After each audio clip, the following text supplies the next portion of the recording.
I see Sandy and Rob are there in audio at least. All right. We are pushing to YouTube, guys. Here we go. All right. We are good. Welcome, everyone. Good to go? Yep. Hey, everybody. Welcome. So, you know, the way that we... there in audio at least. Uh-oh. I've got somebody's audio on delay. That's me. It fires up in the... Yep. We're good. Fires up in the YouTube? Yeah. All right. All right. Well, Woody. we've got... So I see a couple new faces here, so we'll just kind of do the quick rundown here. We generally leave everybody muted just because if everyone tries to talk at one time, it really devolves into a morass of no one being able to understand anything. And I've got Woody here helping moderate. Woody does a lot of business operations and business development for me and helps run these office hours. And I got Rick, who, of course, is my co-educator on a whole bunch of projects and workshop leader. And I got Darren, Lloyd there, who is helping moderate over on YouTube and feed us questions from there. We sometimes unmute folks if there's something specific. Oh, I see Bill's in the house now, looking much more clean cut than he has in the past. Oh, DC is there. Awesome. So we're going to talk. We've opened up workshops for the rest of 2021. A lot of you who asked for early notice have been notified. We'll talk a little bit about the workshops. Travel's opening up. CDC says for those of us who are vaccinated, it's good to start moving around and travel. Oh, Tony's in the house, I see. So, and I've got my shot 1 of 2 in my arm a few days back, which is great. I think most of us are starting to have that ability. So it's exciting to think about getting out photographing with a lot of you in beautiful places again and collaborating and learning and creating some beautiful images.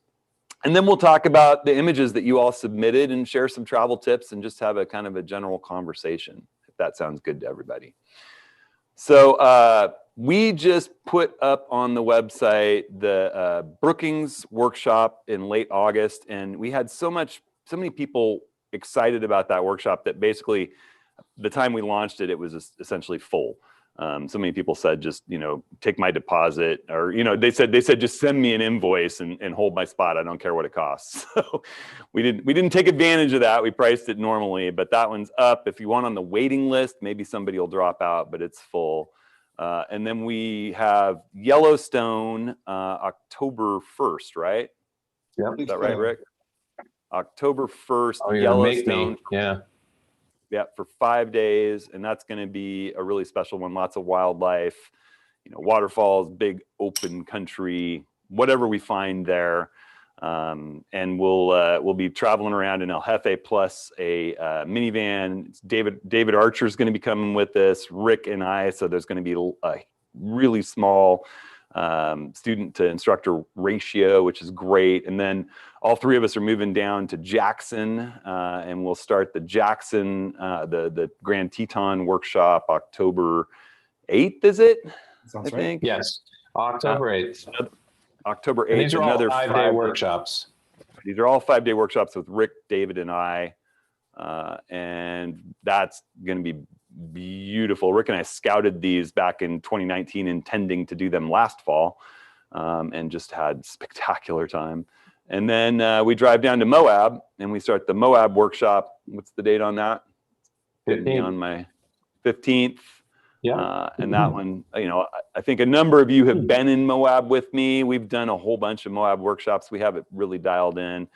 We'll be doing all kinds of fun stuff. We'll have Milky Way in Yellowstone. We'll have a full moon set, planning to kind of set it behind Fisher Towers and in Moab, and do some moonlight work and Double Arch and some of those eerie places. That'll be fun. So hope some of you can join. I know some of you already are. So that's the news about all the workshops coming up. Rick, you have anything to add on that? No, are we and Cuba's pretty much full at this point? I think there's one space left in each Cuba workshop. We actually had a couple people drop out. We had added one extra in, and then a couple had to drop out because of a conflict. So we actually have one slot each in Cuba, which is in November. We have 2 Cuba workshops. So and those are if there were 6-day workshops. Yeah, those are 6-day workshops, but I mean, it's like an 8-day commitment with the travel and everything. Right. And those are going to be super special. Most of the people in those workshops signed up for it last year, and then we just moved it because of COVID. So there's just a few spots opened up that people couldn't make it. So, all right. Just real quick, just my piece real quick on people signing up. If you're interested, definitely reach out to Hudson and just show your interest, because these things tend to, once we announce them, get a little rush and a surge. And some of the Yellowstone Tetons especially have 3 or 4 spots each. I think Moab has a couple more than that. But as soon as we announce it, if we send it to the email list, I mean, that goes out to, around 10,000 people. So if you're interested, jump in and just say so. That way we can make sure we know that you're interested and can either hold a spot or work with you on getting you signed up. That's my piece. And we're going to be working on 2022 workshops really soon. So we'll be putting those up ASAP. I can hear DC smiling to hear me say that because he's talked to me about it before. He wants to get out there with that A1 that he's got. He's like the only person in America who's got an A1, I think. Rick's got one on the way. All right. Cool. So, well, any more announcements? I think so. In 2 weeks, we're gonna. Well, actually, 2 weeks. I'm gonna be in the studio with you, and we're gonna have a. What was your thought? It was just sort of a little general mirrorless discussion. The road ahead. I thought we'd talk about. Yeah, I thought we'd talk about why is mirrorless taking over? What are the advantages? How to make sure you're getting the most out of mirrorless if you're using it, and really understanding what you might be missing if you're not. And it's not just about Nikon, it's about Sony, it's about Canon, it's about Fuji, it's about mirrorless in general. And, just maybe we'll turn that into a little state of the camera industry discussion. So put questions out about that kind of thing, and just know if you're in that kind of crowd of people wanting to talk about Nikon Z, we'll probably push a discussion of that off to more the end of the hour so that we can be more inclusive to all people shooting all brands. All right. Okay, I think that's probably everything I got here on my end. You want to? I have it. Woody, you got anything? Nope, we're good. Let's rock and roll. All right. Well, so I'm going to share my screen and just let's go in, and we've got a lot of photos. So I think we should jump in and just start looking at them. And Rick, you've got that list of tips. We're going to kind of correlate tips to so images. What we have is what we'll do is we'll go through people's images, talk about them a little bit. If they had a tip, we'll put that tip up, and we've got some things that we'll just sort of sprinkle through as well. But there were some really great images this month, guys, or this oh time. Man, I'm gonna actually run through some of these images in my ATS video this week. I'm gonna shoot it later today because this gallery is just, you guys should all be proud of it. I want people to look at it. So first up, we've got Al, our good friend Al, who will be joining us in Yellowstone in the Tetons, and I can't wait. This is Biltmore House, which is the largest private residence built in the United States, although it seems like that must have changed since then. But it's a beautiful place if you've ever been there. It's just crazy. The Olstead, the guy who did Central Park and other things, he's the one who did the landscaping for this. I lived in Asheville for basically the blink of an eye. And it's such a beautiful place to go, such a beautiful place to photograph. Christmas is just amazing there. So, and they definitely were Notre Dame fans because I've photographed the gargoyle and this point off of Notre Dame and in my past. I like the line of this. Al, it just kind of leads through. Well, Al said that he when he did his tour, he got basically you got to go up along the parapets there. And these gantries were like not much more than a foot wide, and just sort of saw that. So, and he says that for his tip is be aware of the unexpected or for the unexpected. you know? I'd love to see a crop of this where it's, just cut right, more of panoramic, where it's like, I would cut the sky out, I think, and just right, really tight on it, but it's very cool. Such a cool, where are we right now? This is Joshua Tree, where we're going to have, come on, you got it. You got to recognize Joshua Tree, man. Well, I was expecting that it was Joshua Tree. I just didn't want to say it without reading the description because it looks like Joshua Tree, and we can't wait to get back there. And we're definitely planning a 2022 workshop there. Rick and I have photographed stars there. Yeah. And I really like the camp. Go ahead. I was going to say, Colin said, took the shot. He said it just pulled off the side of one of the roads and found this composition. And, that's one of the really wonderful things about Joshua Tree is, you can pretty much pull off anywhere. It's like the Tetons in some ways. You pull off anywhere and you've got these just amazing rocks in the Joshua trees, and the skies there are just lovely.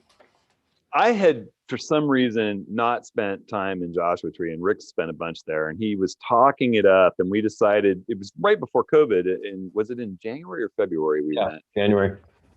January, and we went and had the most amazing time there. And it just, the entire time I was there, I was like, this is a workshop heaven, because literally you can just stop the car anywhere and make a beautiful photo, but not just one. I mean, there's so much with the rocks and the trees and just the way the landscape is worked out there, that literally you could set a group of 10 or 12 people loose and everyone's going to get different images. So it's one of those spectacular workshop locations, kind of like Arches that way, but maybe even more target rich. And I there's such great night photography potential there. This is a cool shot.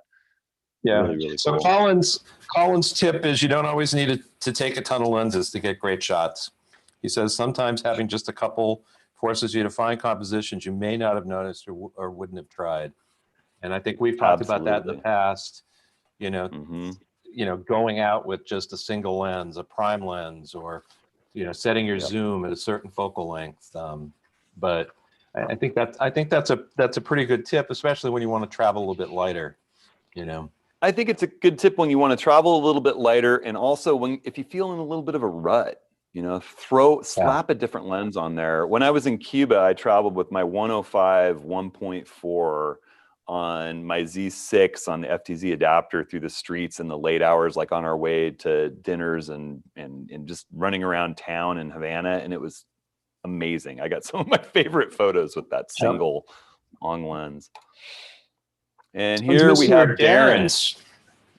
Beautiful, beautiful shot, Darren. That's the Rainier to Longview, isn't it? Astoria to Astoria. Okay, Washington. yeah. Sure it is. Yeah. Handheld from the roof of the Hotel Elliott in Astoria. That's beautiful. I love those gradients. Love those gradients, man. The thing I always missed in this until I really started to edit it is the shadow of the bridge kind of in the sunbeam on the left-hand side. I really like it. It's one of the ones printed and hanging right behind the camera here. Nice. And Darren didn't think to give us a tip. So, I think we just, back to YouTube for you. Jack with Stonehenge. I love the clouds in this. Yep. He said, stood for 20 minutes in a downpour waiting for a bus to take us to the stones. And he got this shot with the storm behind the stones. Wow. Shot with the Z6. The moment of light. Yep. The beautiful shot. Beautiful shot. Yeah, it's one of my favorite shots I've seen of it. The combination of that sunbreak hitting it along with that stormy backdrop and the puffy clouds, just lovely. Great drama. Lyman. We got buffalo in the Yellowstone. snow. Yellowstone winter. Shot in 2016 with his D750. One of our favorite places, Yellowstone. And Lyman said, what? Oh, go ahead. was gonna say I might crop in just past this. It's not a big deal at all, but just past this close in tree. I don't know, but it's great. So Lyman suggests, he says, if you're going to photograph from a vehicle window, take some color checker shots during the day to correct the discoloration of the glass. And I thought it was interesting. You know, one of the things that I always have with me when I'm traveling is my X-Rite, my little pocket color checker. And sometimes I actually go with my Expo disc, although I don't use it as much as I used to. This is just sort of a automatic white balancer. I mean, the white balance is so great that on the cameras today and with Lightroom that it's almost like you really don't need it unless the color has to be perfectly accurate. I find myself using the color checker. Oh, go ahead. That said, there are times when I really wish I had the Expo disc, because basically what the Expo disc is, you aim it, it's an incident light reader, you know, and that really sort of nails the white balance when you're shooting.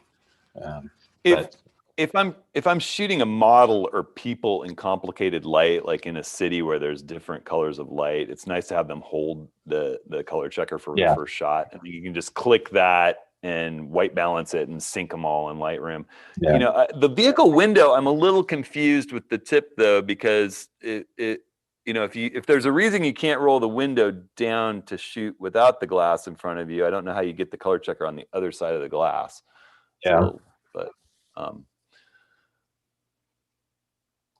okay. Wow, really nice light, Raleigh. This is it's just really great atmospherics that you get when you've got foggy weather, and so this is night shot. Mission Espada in San Antonio, D850, shot recently, January 20th.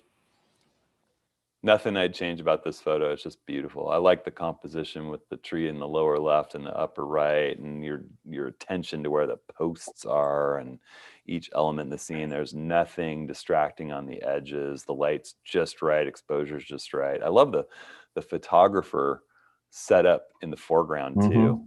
Yeah, really nice. Yeah, I think that's one tip that I love just in general about travel photography is get someone in the frame. You know, gives you a sense of scale. But that says, light. Raleigh says tourist sites are usually well lit at night. In a mist, fog, drizzle, or rain, they often give a completely different perspective, and that's a perfect example right in front of us of it. Yep, exactly. Light pollution isn't always the worst thing. No. Reno. A lovely moment with the sun blasting through that big arch. Great sky. So he says this is Pfeiffer Beach on Big Sur coast. You know, that's a very famous Z7. shot. I love the choice of the rocks in the foreground. Nice. I'm not. I don't think. I'm wondering if there's a sky replacement going on, just because the clouds and the angle of light, but it's lovely. And if that's what's going on, as I think it might be, it's a good job of it, and not, it looks nice. Great shot. The composition's lovely. And Reno says, get there early and stay late, which is something we talk about all the time. You know, all the time. The number of times we're someplace like in Moab where everyone starts packing up as soon as the sun drops off the horizon and doesn't stick around for, so. Or you see them show up as the show ends in the morning. You're packing your car and all kinds of people are hiking in with tripods and you're like, oh man, it was beautiful. Yep. So this is our good friend Rob. Rob Hogarth, who we met, and you'll see another shot in just a minute or so, but this one is the Star Wars Canyon on the western side of Death Valley. Yep. And there was a horrible accident in there a couple years ago. I'm not sure you can go in and photograph this anymore, but we ran into Rob.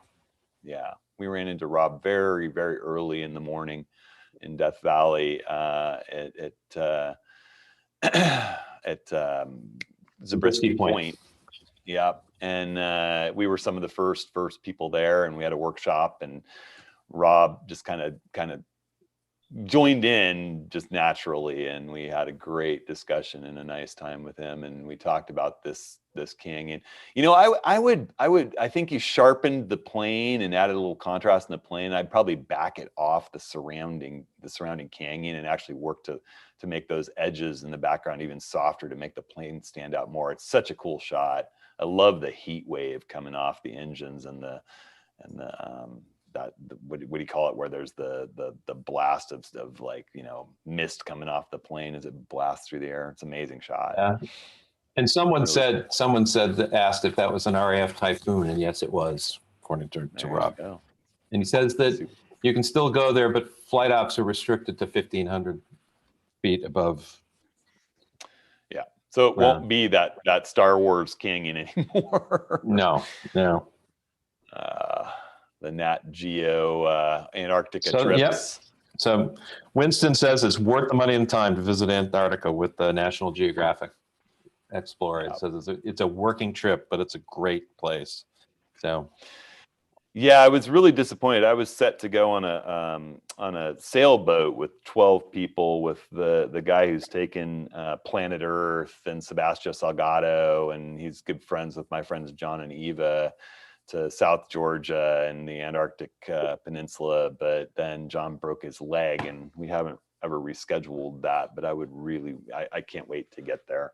That is high on my list, and I really would like to do it on a small ship. But the Nat Geo trip, I've heard great things about. I've not heard anything about it all.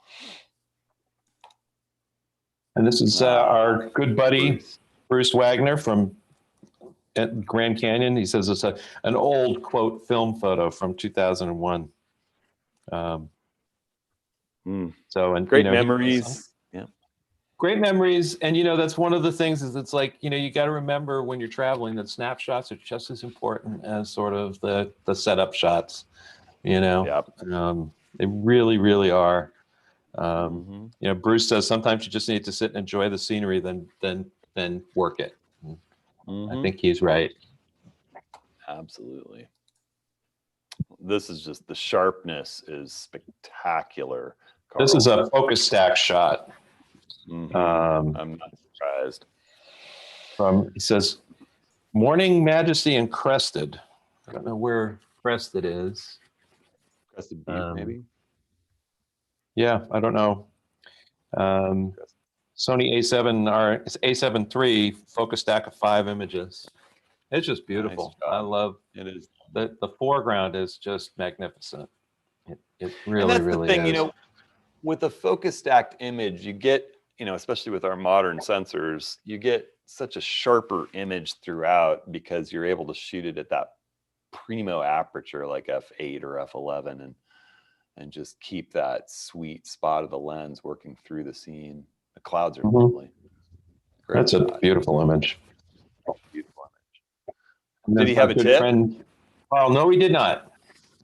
No.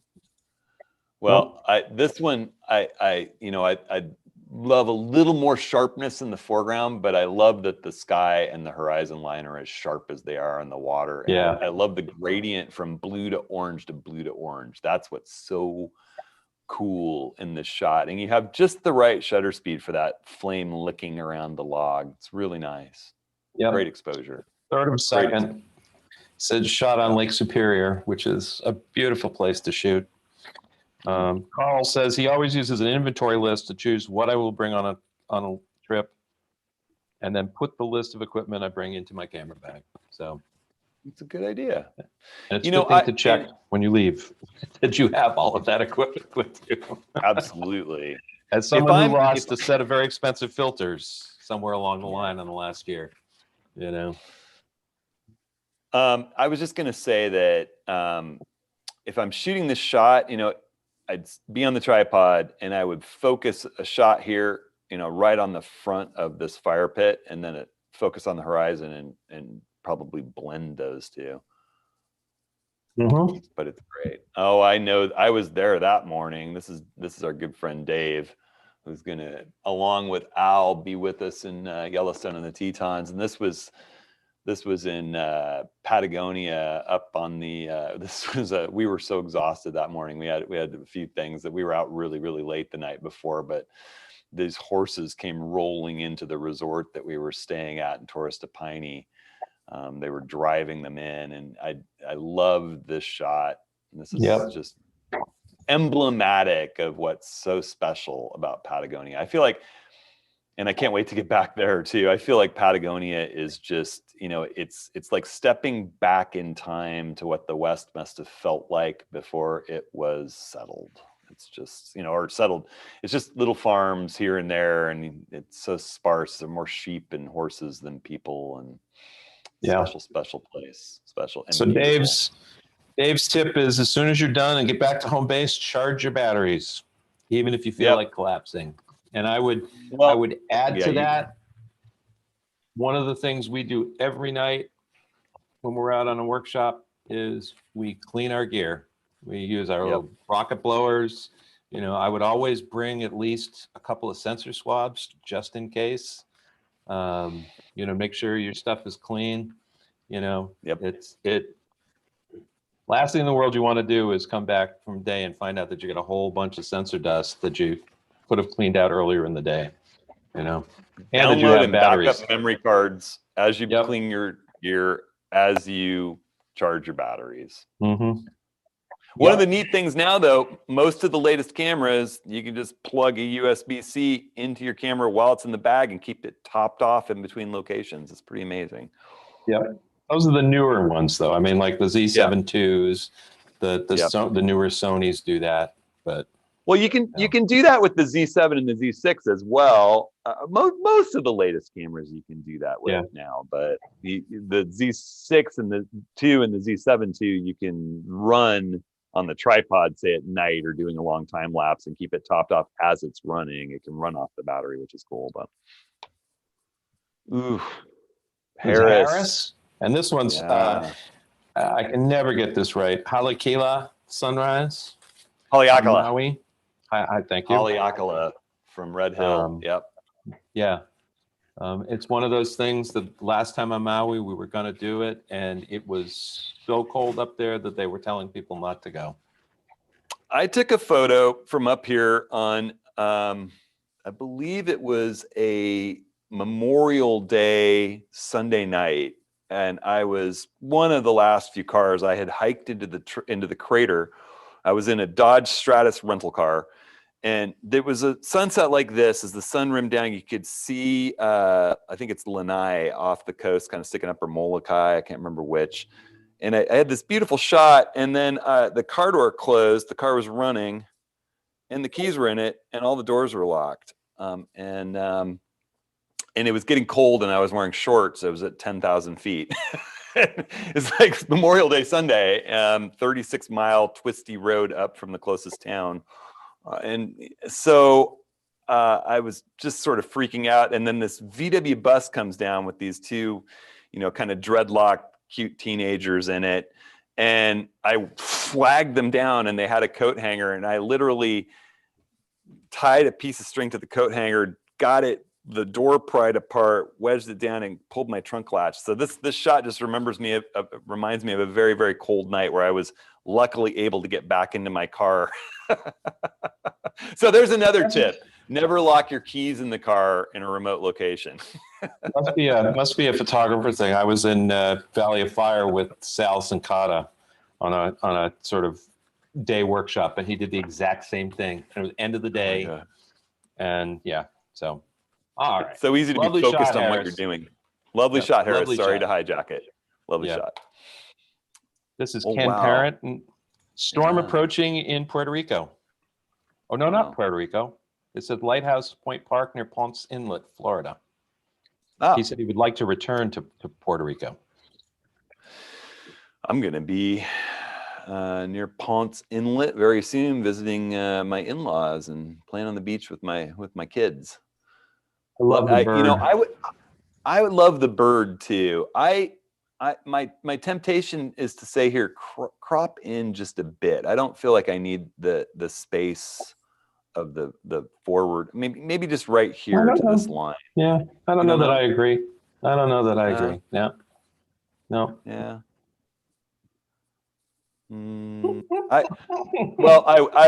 My take would be crop it in like this, and then it'll even make the bird a little more profound. But I could be, we can all disagree.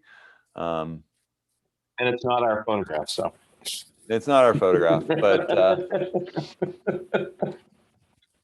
oh, this is lovely. This is lovely. I wish it were bigger. Yeah, it actually looks a little bit bigger for some reason in the gallery. I can zoom in a bit before we break down, probably. Yeah. So this is in Norway, Lofoten, and the rain skyline. Wow, it's just a spectacular, calm moment. Whenever the water's still, start walking around it, looking for that reflection. Just lovely. I might drop a gradient filter on this and just drop the upper, the sky just a little bit, not a much, but balance it out a little bit. I'll bet all that exposure's in there. If you in your, and I don't mean in the field, I mean in post-production, in Lightroom or on one, just in local adjustments, that gradient filter, drop it in there, and maybe just tone it back a third of a stop, just because that's what happens, is that the reflection is maybe a half a stop or a stop darker than the sky. And our cameras are so good now. They're getting all that tone and detail. You just need to differentially process it slightly. This beautiful, beautiful image. I'll jump back to full size. This is our good friend Ron. We go from Norway to Sweden. So it's almost 6 years ago. He took two weeks in Sweden visiting friends in the village of Heidelberg. And it's a lovely, lovely shot. I love the tree in the foreground, sort of anchoring things.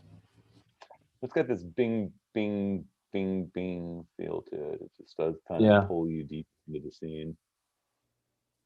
It's really nice. It has a great balance to it. We're gonna be here. This place. Yeah, Yosemite Falls. Really nice angle of view. I personally, I'd probably back off the vignette just a little bit, but sunrise at the falls. Beautiful.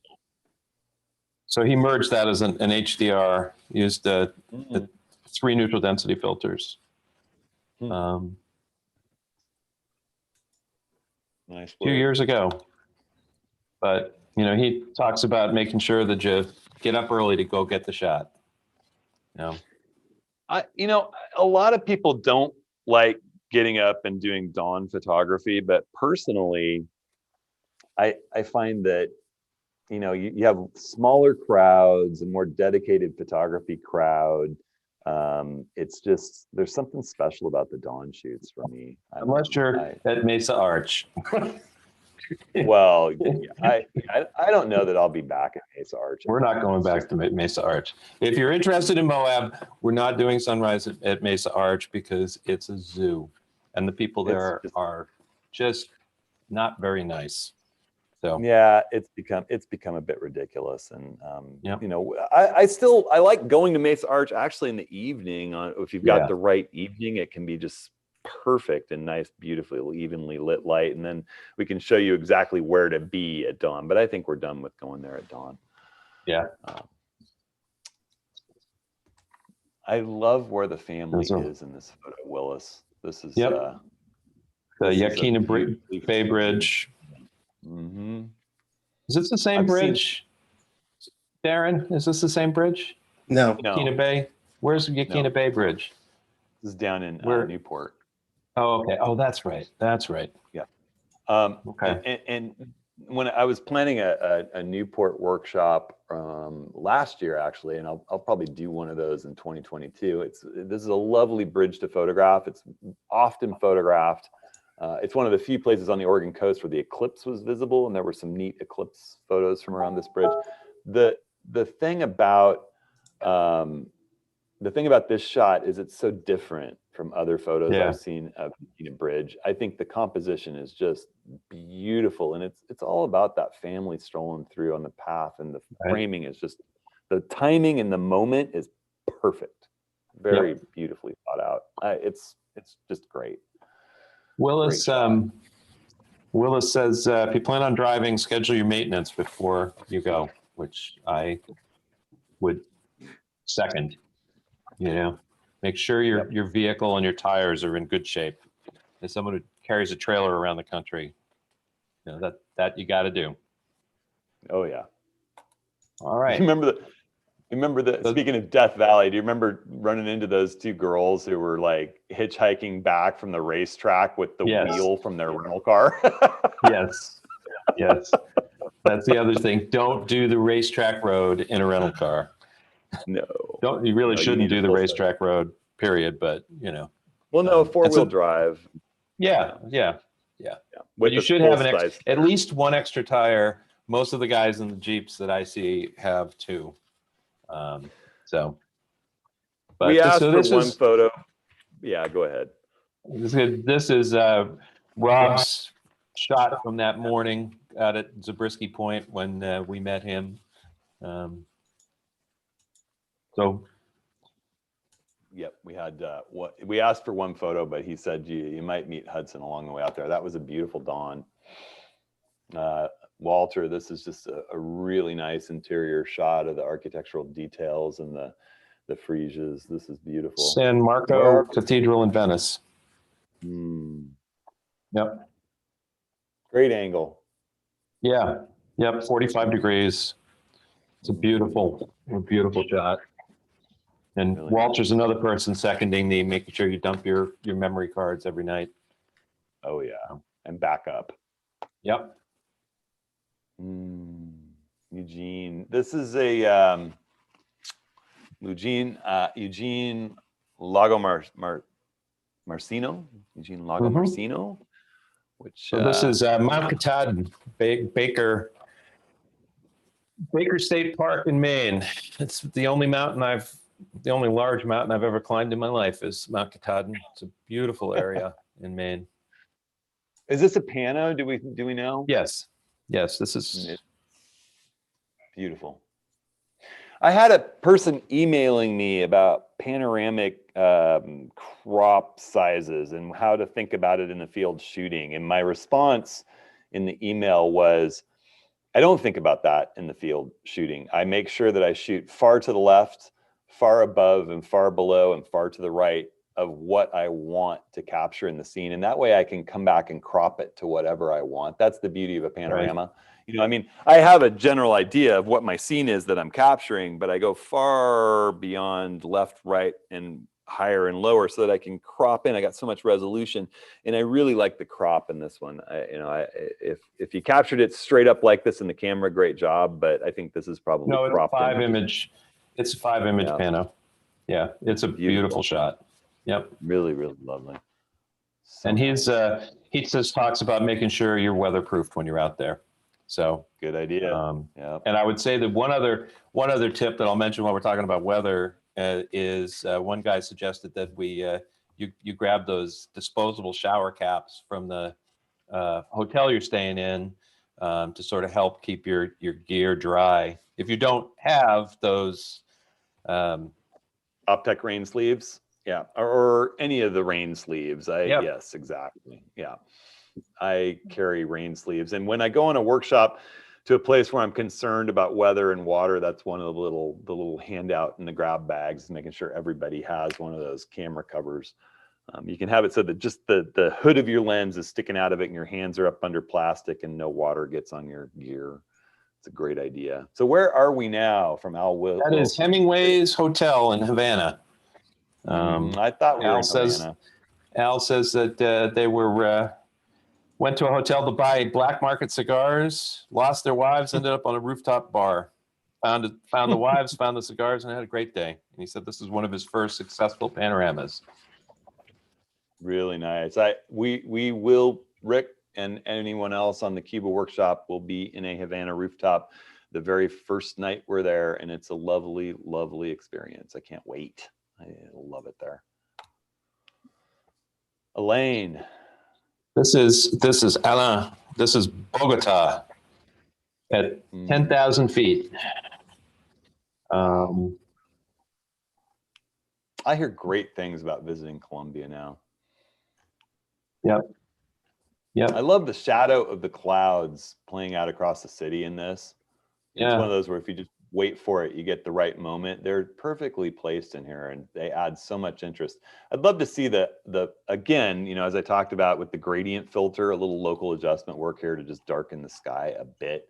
And hopefully it looks as if the way that it's processed right now, potentially some of the clouds are a little bit blown out. Yeah, he says that this, this is one of those things that use the camera you have, and he had a 12 megapixel Sony CyberShot camera.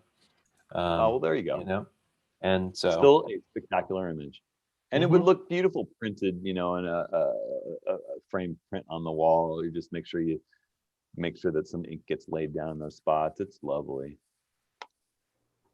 RNA Wallers. This is such a cool tree tunnel shot from the French Canal. Yeah. Lovely. I love it. I love it. Yeah. It's so sharp. It's almost too sharp in the trees to me, but I would agree. It's just a beautiful, beautiful shot. You know, it really is. And there's usually a rule about stuff like this about not taking the backs of people's heads, but they do a really good job of filling the frame with that foreground of the backs. It's just, I think that's really, really awesome. It's the first time I've seen the backs of people's heads look interesting. I think, well, occasionally you get that shot with the person looking out on the grand scene and the back of the head works small in the frame, you know, if it's like for scale, but I totally agree. And in this shot, there's a couple of rules, right? Quote, rules being broken. And I think first off is, you know, it's the back of all these people's heads, but it pulls us into the scene and they're balanced so well with the rest of the scene. And the other is that kind of rule of thirds where you don't want to just center your image up dead down the middle like this tree line is, but these kinds of tree tunnels or architectural details, often the symmetry is what's so beautiful about it. And this one the eye just gets led from them. It's a wonderful travel photo. Really, really nice. It really is. And this one, art is from right where I like to stay with people in Torres de Paine, and a really wonderful long exposure of the insanity that goes on with the clouds there. He said that's a 3-minute exposure with 16 stops of neutral density. You can just see how it's so turbulent with what's happening with the clouds rising and lowering over the mountains and lenticulars forming here and here. It's just beautiful shot, perfect light. Yeah, it's a really great image. And Art's the one who talked about the shower cap. Yeah. This is from my wife and I basically camped right here for about 2 weeks one year in a van at the Lago Pijo campground, which if you walk from your van about 100 yards, you're on the shore of this lake, and it is a special place in this world. Without a doubt. Great shot. Just wonderful clouds that day and light. Yeah. So this is Mike's called The Long Walk. And the great sand dunes. Yep. It is. I don't know where those sand dunes are. It's definitely not Mesquite, that's for sure. No, I think isn't Great Sand Dunes its own park? Yeah. He doesn't say where though. He just says, I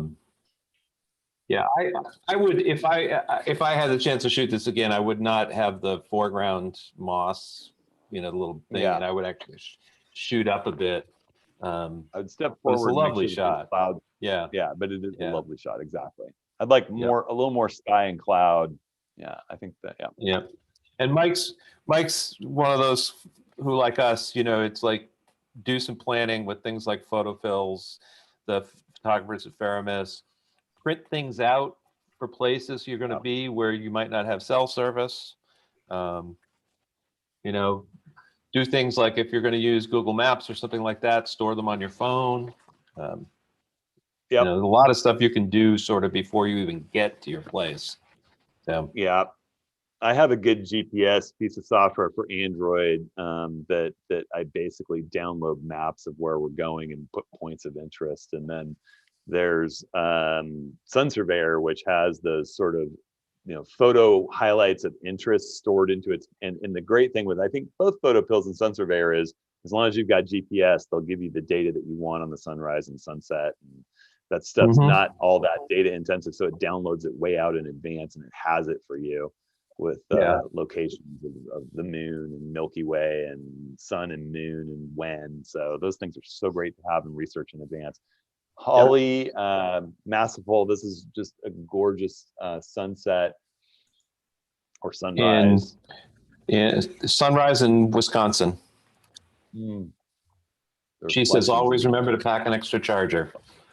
Absolutely. Although again, I think with your newer mirrorless, you just make sure you've got a USB battery. A way to yeah.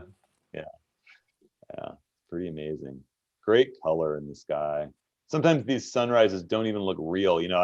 I sometimes find myself, I've got shots that look just like this straight out of the camera. And these days, as I'm getting a little more minimalist with my saturation, I find myself pulling saturation down even in a shot. But this is a beautiful day, and nice job getting all the highlights and the shadows in this. Ooh, great panorama. So this is Jeff Fleischer. Yellowstone. I can't wait to get back to Yellowstone. We need a bigger monitor to see that. That is just beautiful. Yeah, I'll bet this looks gorgeous. Big on the wall. My only thing I'd say about this is I'd love another row where we get more of that sky because it looks dramatic. Yeah. And in the top of the trees on the right, just a little more headroom on this one, but it's beautiful. Yep. This is one that looks really gorgeous, but it got uploaded small. So it's got these trees, waterfall, the old engine moving through the canyon.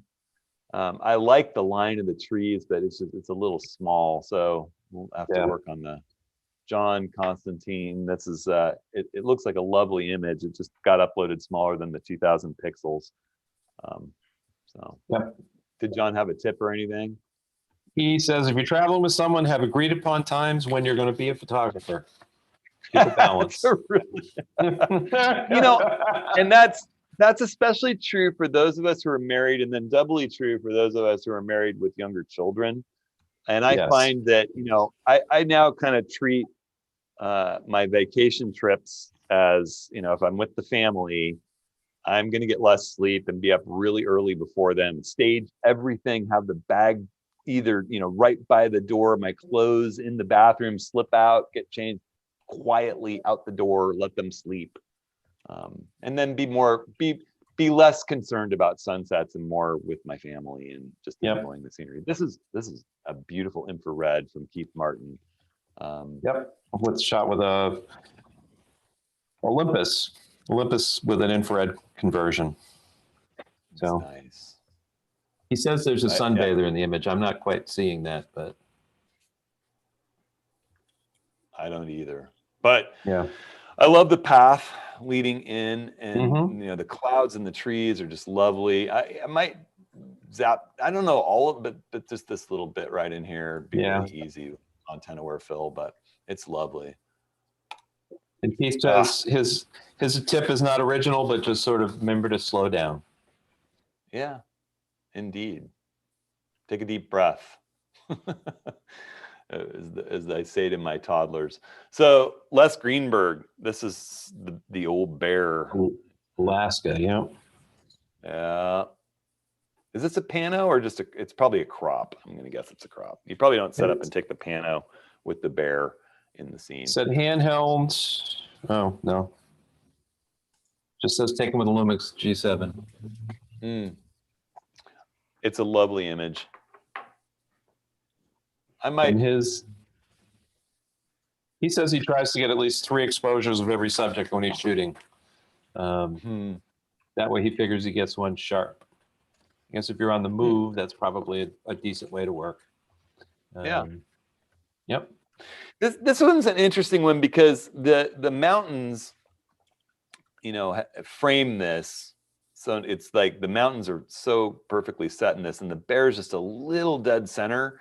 But then again, you don't go running around the grizzly bear trying to get just the right angle on it. So I totally forgive the bear being a bit centered. You let the bear be wherever the bear wants to be. Yes.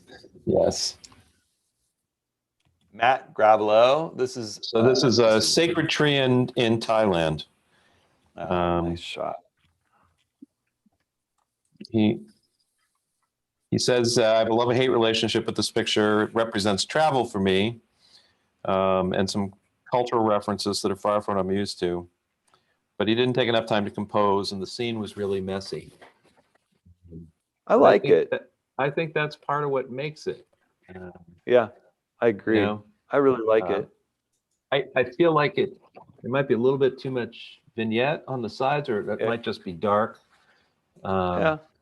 But it's a lovely shot. And for me, what makes it, the orange, yes, whatever it is, ribbon, stays in the frame. Like when it folds down upon itself, and it's just like still inside the frame. So it doesn't, it just sort of helps lift you into the frame. And I love the trees in the back. The trees are just great. It's funny, Matt, that you say that you didn't take enough time framing and composing, because when I looked at it, I thought, I'll bet 99 times out of 100, if I'm shown a photo of this scene, I'm going to say, well, you need to work this scene a little more to get just the right composition. And this one, I feel like you did. So you have a nice natural gift with that if you didn't spend much time. It's beautiful. Wow. This is from our good friend, Pat McCabe. He says, high above the town of Flom, Norway. When we talk about having enough sky, having enough foreground, framing your scene, this is just a spectacular bit of natural framing. And it looks easy. You look at this and you say, oh, well, clearly this shot just lit. But no, there's a lot of choices about how much sky you're including, about making this peak come in just below the top edge. This line coming through in the river. It's really a nice composition here. Really nice composition. Just lovely. Does he have any tips for us all? Nope. All right. So this is David Price. David Price. Yeah. In Whitby. I think that's in Whitby. It says coming into the harbor. This one I'd love to see, if you were there in time, the boat more in here, just to be moving into the scene instead of on its way out. But it's gives us a feel for this place, that's for sure. Does David have any tips? He's just know and be comfortable with your camera, which we talk about ad infinitum.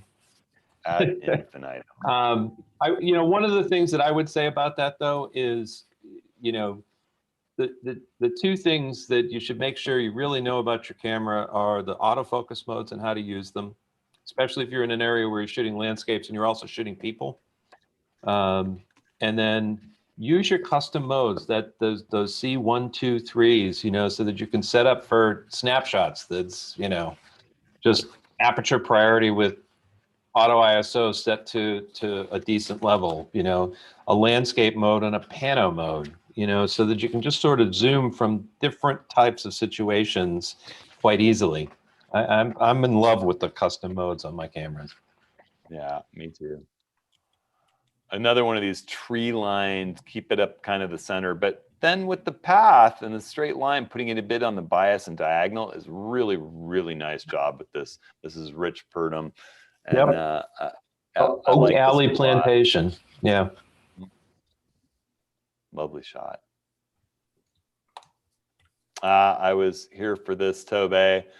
This was on my Mount Rainier workshop a few years back, where I met Bill Marhofer for the first time, and this was a beautiful sunset. I talked, a bit about capturing a couple of frames here, one on the meter, one 3 steps underexposed, and blending them just to avoid this kind of, bit where it's totally blown out. But this is such a nice composition. It was a beautiful evening.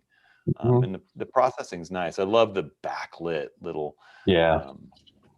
it's just such a special spot. This is on the sunrise side of Mount Rainier. So you get the backlit sunset there. It's a beautiful, beautiful, beautiful place. This And one from one, Werner. Werner, There's another Werner, yeah. Lofoten.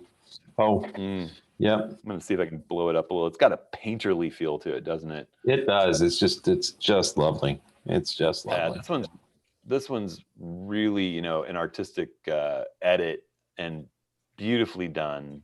I love the reflections in the water, and it's all about that little boat shack, and Yep. yeah, it's really lovely. Sky perfect, really nice. Yep. Really, really nice.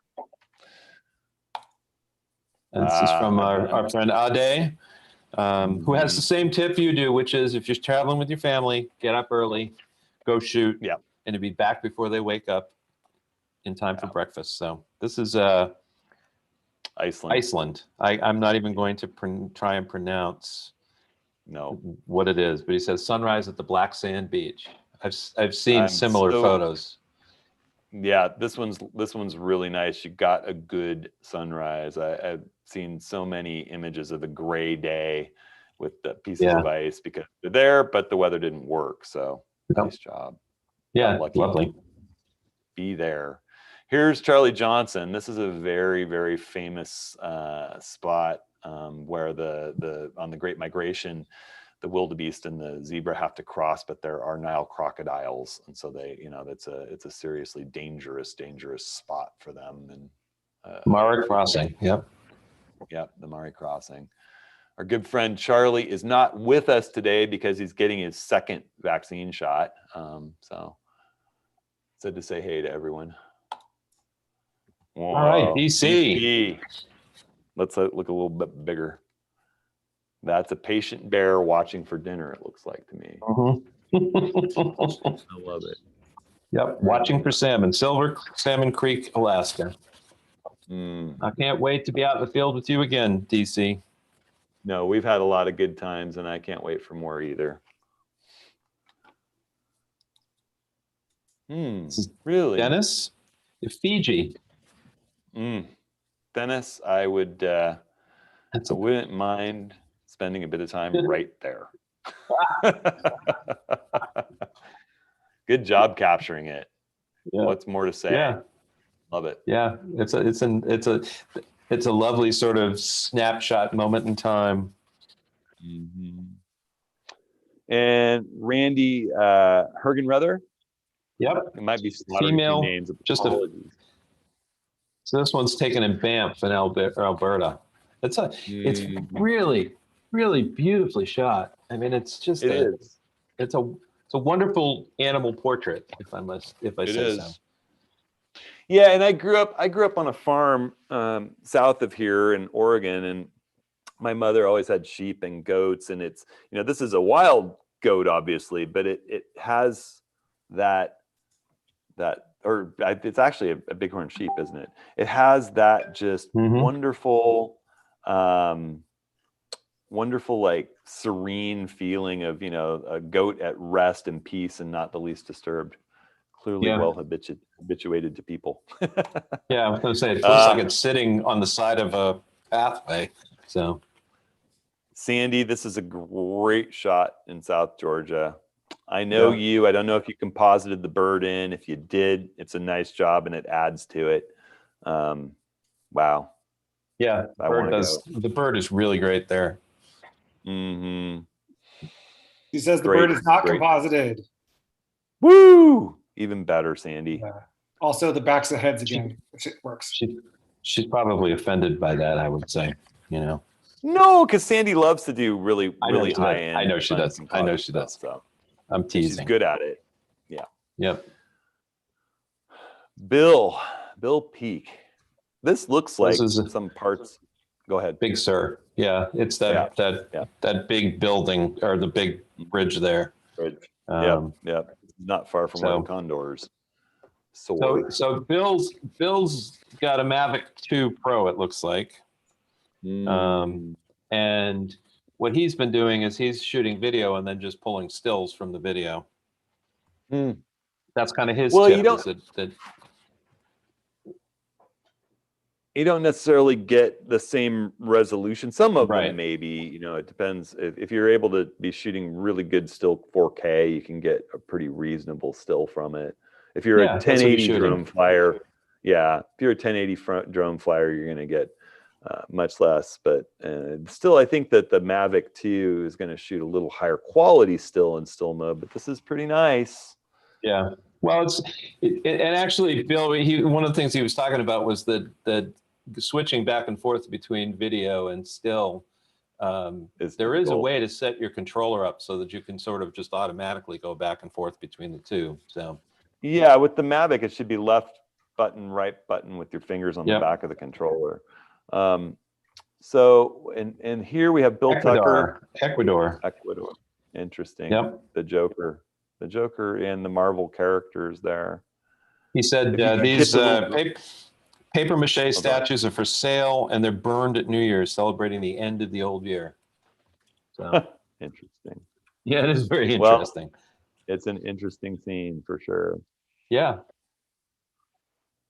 Kat McPherson, beautiful shot with the sun star and those clouds. I'd love to pull the shadows just a little bit more in the foreground, but lovely Yeah. image. Yep. I love the sky in this. Catherine's tip is one that you and I talk about quite a bit on the workshops, which is turn around and look behind you. Yes, absolutely. You know? Some of my best photos would have been missed if I hadn't looked behind me because I was too fixated on what I came to shoot, and the real scene was the other way. Yep. That was the day we met. Yep. Was that? What a great line of fall color. Yeah, that was a good Yeah. example of that. Interesting composition here by Ken Hauser, and that line of Yeah. color, that disappearing line and back in the reflection and the clouds. Yeah. You know, a scene where you might be tempted to go really, really wide and instead cropping in a little bit and just creating an interesting composition. I Mhm. like it. Yeah, I like it too. My eye goes everywhere in it. And I think that's, you know, part of our goal as a photographer is lead the eye around the scene and then bring it back to what's important. And this thing just. Ken says his tip is he stopped carrying a laptop around with him. He just uses an iPad Air to do his work while he's in the field. No.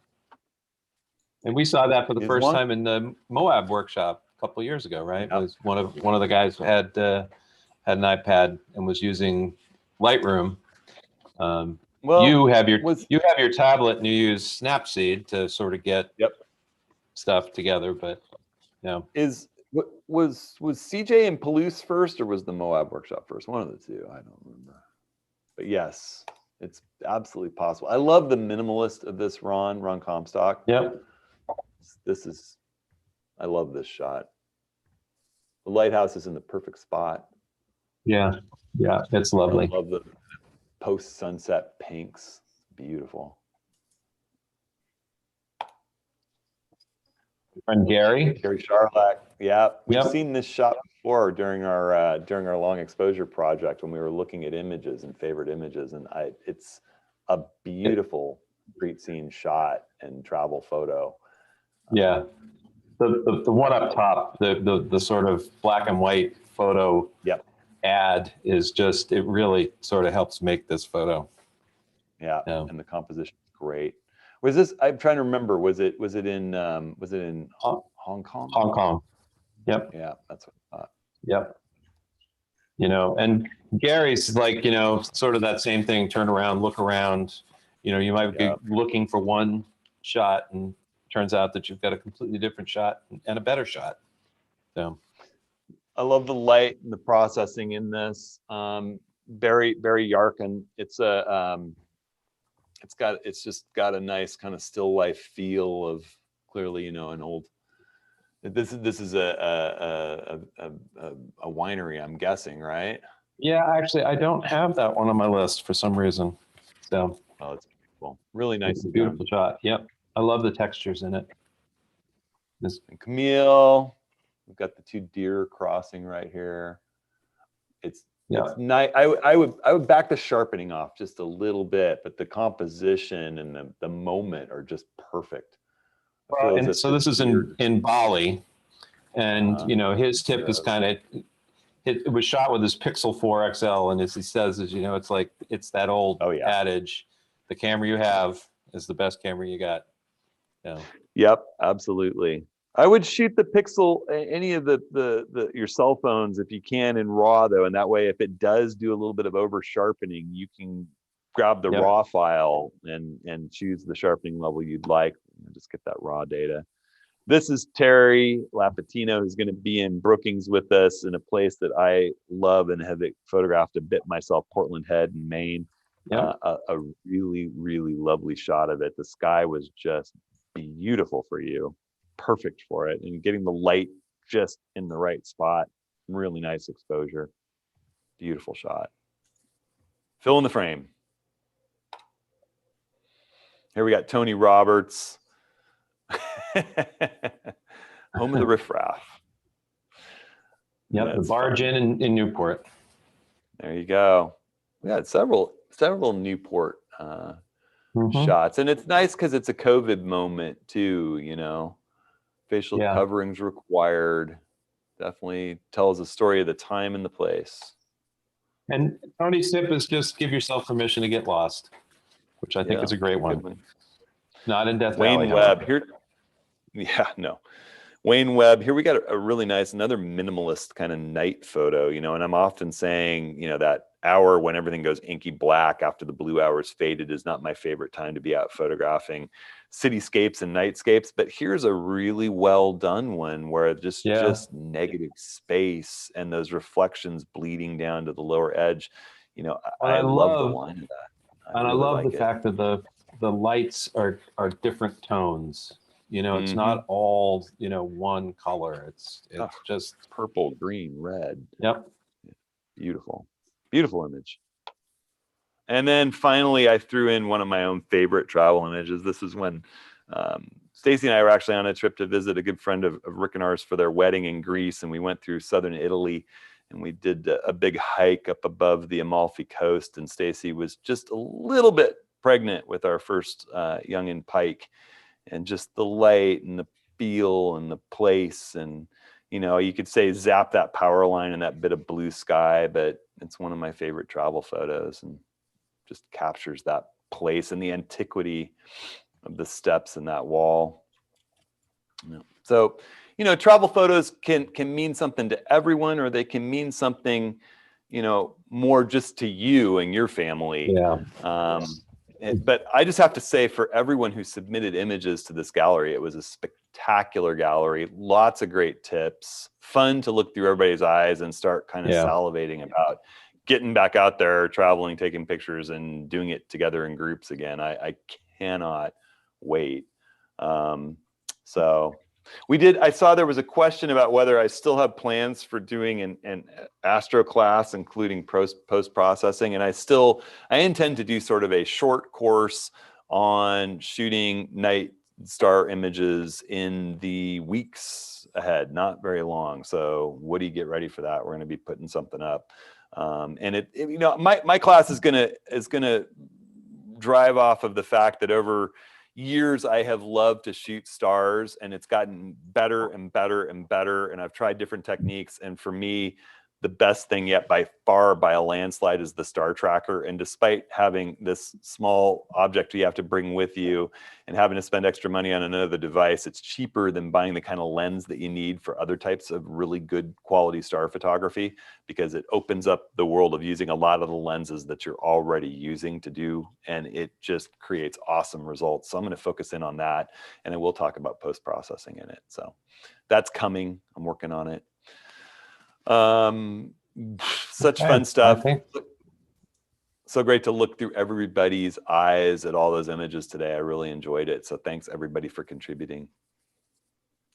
And we'll see you guys in a couple of weeks then.